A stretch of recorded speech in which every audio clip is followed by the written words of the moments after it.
Hi, my name's Andrea. I'm just doing our review of what we did for homeschool today.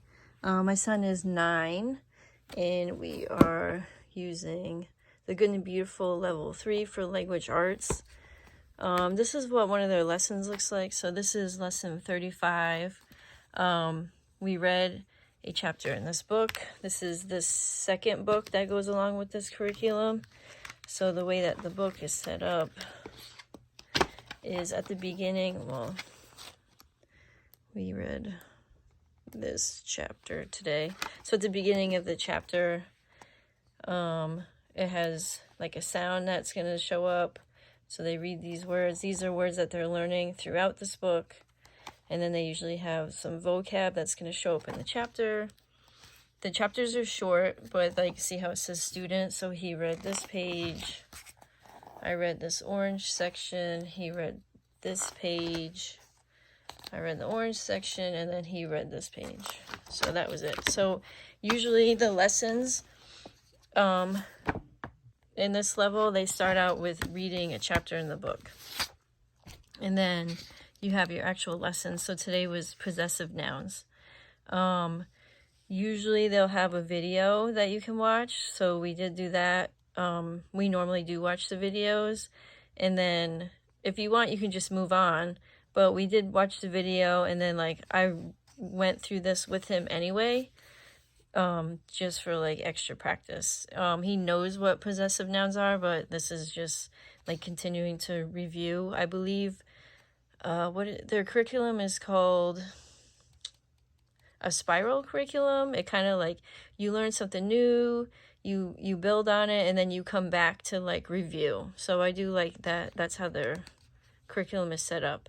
And these questions were about this painting, and then you actually learn what you actually do what you just learned. So then lesson practice he did here, and then over here is independent work, but I always sit with him. My son is not a good speller and doesn't really like to read or write. Like, that's just not his thing. His thing is math. But so I usually sit with him, even though it says independent work.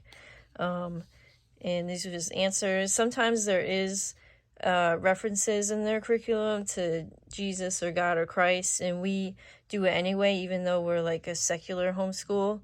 We're non-religious people, but we are spiritual, and we enjoy learning about other religions, so not a big deal for us. I know some people don't like that, and that's fine. That's just a preference.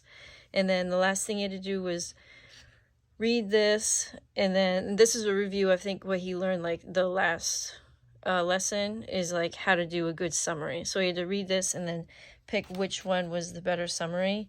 And then usually at the end of every lesson, they ask you to read for another 20 minutes of your personal reading, which we usually do other curriculums, so I just count that.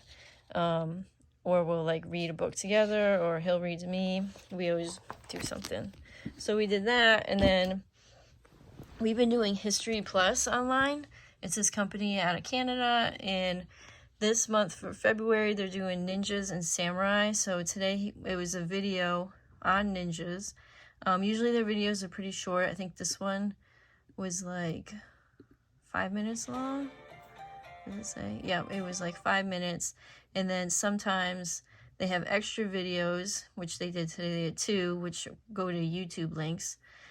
And then there was a printout, which I had put in the binder. Today it was just like create your own ninja. Like it had some questions about what weapon you would use, what you would look like, stuff like that.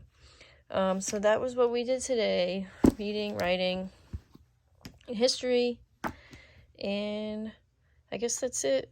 Because after that, he sees his cousin twice a week. So we kind of have like a shorter day when we know that she's going to come over, and then they get their playtime in.